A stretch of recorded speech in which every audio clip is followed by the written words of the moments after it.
A little newer. This was opened in 2007. So the original building burned down in 1814. So what Mount Vernon did is when we took over the mill from the state, one of the attractions was we could rebuild the mill and get it working, but we know, let's dig, do archaeology, and find the distillery. So our archaeological team and our research team, which was Dennis Pogue and Esther White, they did the archaeology here for 5 years and uncovered the whole footprint of the building. And amazingly, a lot of it, remnants of it, were still under the earth. So as Dennis told me, they thought they'd go talk to other sites that had been opened up and dug, and they found that this is really the only one in America that's been really excavated very well. So this is kind of another case study of 18th century distilling from an archaeological point of view. So, but back to the story of Washington. In 1797, he's hired James Anderson. Anderson pitches this big idea to build a distillery here. And again, Washington looks into it, decides to go forward, but he's still pretty frugal with his money. So he doesn't start by building this massive 75-foot by 30-foot building. He tells Anderson, look, I'll agree to do distilling here, but you can use the cooperage. Right next to the mill for many years was a cooperage where they made barrels for the flour export. So Washington said, I'll buy 2 of the copper pot stills. You can set up shop inside the cooperage, use half of that building to make whiskey. What he's basically telling him is, prove to me this is going to work and you know what you're doing and it's going to be profitable. So Anderson got to work on that right away, and in 1797 he made 600 gallons of whiskey and sold it at a good profit. So Washington realizes, okay, he knows what he's doing, the market's there, so I agree to build the big building. So the first week of October 1797 they break ground here. They float up a lot of the building materials on boats up the creek, unload the stone, and they start construction. By April of 1798, the distillery is up and running. They pull the 2 stills out of the cooperage and buy 3 more for a total of 5. So this is meant to be a major commercial operation. Now, that's a pretty quick build, you know, from fall of 97 to April of 98. The treading barn that you saw this morning, that took over 2 years to build. And I always ask this question, why do you think that is? You know, is it that people just really want alcohol? You know, is that the main question? The real answer is a little bit tricky. It's kind of a trick question because the answer is, where's George Washington? 1790, 91, 92, he's president. He is not home very much, which means the head carpenter, Thomas Green, takes his time. Washington writes letters being angry about it. He's home when this is built, which means, again, in the morning he's going to ride by. He'll see how much work you did yesterday, where you are today. So it kind of moved along at a good clip. So they open up in 1798, start producing whiskey, and that first year is a pretty good year. Remember, the cooperage, they did 600 gallons. First year in here, they do 4,500 gallons.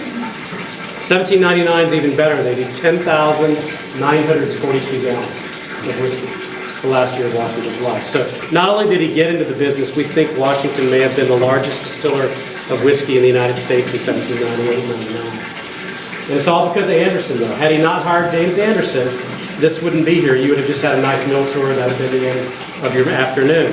So he had the experts here. Now, Anderson has a son who's with him named John, who's in his mid-20s. John gets the job of distillery manager. So he's living upstairs as a paid assistant, and they oversee the 6 slaves that work here as distillers. So 8 men are doing this work, and it's a lot of hard labor. So these slaves were young men, very physically fit, between the age of 24 and 14. Dick Hansen was the oldest, who was 24. Because they're hauling firewood, toting the grain, mixing the mash, working the stills. So I really don't envy those guys working in this building. It seems like a great job. Oh, we're getting to make whiskey, but it's a lot of hard labor. Now, to make whiskey, you need grain and water, and you're going to need 2 types of water. Fresh water from a well to make the whiskey out of, and also water from the creek, which was coming down that trough you probably saw as you walked over. We'll explain that in just a moment, but first, let's talk about how we make the whiskey. You're going to have to heat up water in this boiler to cook the grains. And the whiskey that was made here was rye whiskey, and the main ingredient is rye, 60% rye, about 35% corn, and 5% malted barley. Today, is anybody like bourbon? Anybody a bourbon drinker? Bourbon by law has to be 51% corn or greater. So back in this day, we're talking about a whiskey that was 60% rye, so it's not going to be a sweet taste, it's going to be a fruitier, spicier taste. It's a much different alcohol. So what you're going to do is get about 30 gallons of scalding hot water at about 200 degrees Fahrenheit into this fermenter to start. And the way you do that is with these large buckets and ladles. So if you worked in here, this would be part of your fun job, 30 trips to start from the boiler into here. Now, it seems fine if you're going from here to here, but you got all these barrels to do. So eventually you're going to be going from there to that barrel in the end. So again, you're toting water. You can try it, but don't add any to the barrel, otherwise we have to clean it up on you. Just get a feel of the weight. Yeah. Plus, it's scalding water, so if you bump into your friend working with you, you know, I mean, you can imagine the dangers in here. So 30 gallons to start, and then we're going to put in 57 pounds of cornmeal inside this mash tub. And as one man is adding it, the other man is going to be rowing it with the mash rake. So it's very much like a rowing action. You can't stir like this with that thick grain going in there. You have to anchor this against the side of the barrel and row. What you're doing is just coating all that grain, getting it all into that hot water. And then you're going to come back and get 70 to 80 more gallons of scalding hot water into this fermenter, and then you add the 99 pounds of rye meal. So this is where it becomes like a porridge. It's like rowing through oatmeal. It's the best way to describe it. But what you're doing is cooking the grain to break down the starches that's in the grain. What will happen is they'll start to break down and they'll gelatinize and get real thick. So much so that after about 20 minutes you can stand one of these up and it'll just stay right in the middle. Then you're going to let it sit for a few hours. We want the temperature to come down from 195 down to about 148, and we're going to add malted barley at that point. Malt has enzymes in it that'll convert starches to sugars. So by adding the malt in here, we're on the process of reaching fermentation. We'll add that malt in, stir it in well, about 23 pounds, and then this very thick substance, after you add the malt, it becomes very easy to stir. You can feel the chemical change over in it. And then once that malt's mixed in, you create all these sugars. It'll pop and bubble and get very sticky. And then you have to wait for the temperature to drop. Sometimes it takes to the next day. And at 90 degrees, you add yeast. So you yeast the barrel, and then you let it sit here and ferment for a minimum of 3 days, maximum of 5 days. And the yeast will do what it's supposed to do, which is eat up all the sugars and create alcohol and carbon dioxide.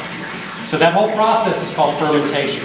So that's why they have a big cobblestone floor here, because you get this full of mash and grain, it's going to weigh over 1,000 pounds. So you want a hard surface, a stable surface for it to stand on. So once you've got this fermented mash done, we'll call it a wash or a distiller's beer. It basically is an alcohol and water mixture with a lot of the grain solids you've added that's subtle at the bottom. Then we're going to bucket it over to the copper pot stills, because what we want to do now is distill this alcohol down, separate the alcohol from the water, and concentrate that alcohol in high enough proof that we can sell at market and make a good profit. So what they do is they just use buckets, and when we make whiskey here in the off-season, it's a bucket brigade. Everything I'm describing to you, we do this way in the winter when we make our runs. So it's just a man-to-man passing buckets of mash. The heads of the stills here come off so that you can see the opening of the still, and you just pour that mash right inside. Once the still is full, you're going to connect the copper pot head here right back on top, and then you want to connect this arm back to the pipe here that's come out of this barrel. And if you look along the line, you'll see next to every still is a wooden barrel with a pipe coming up out of it. If you want to come up and look inside the barrels, please do, and you'll see that the pipe is actually a coil. It's a big condensing unit. It's a very long copper pipe. It's been made to shrink to fit in that barrel.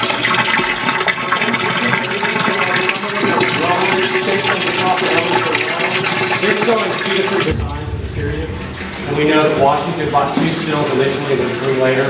So from a historical perspective, we wanted to show both types. They both function the same. They did.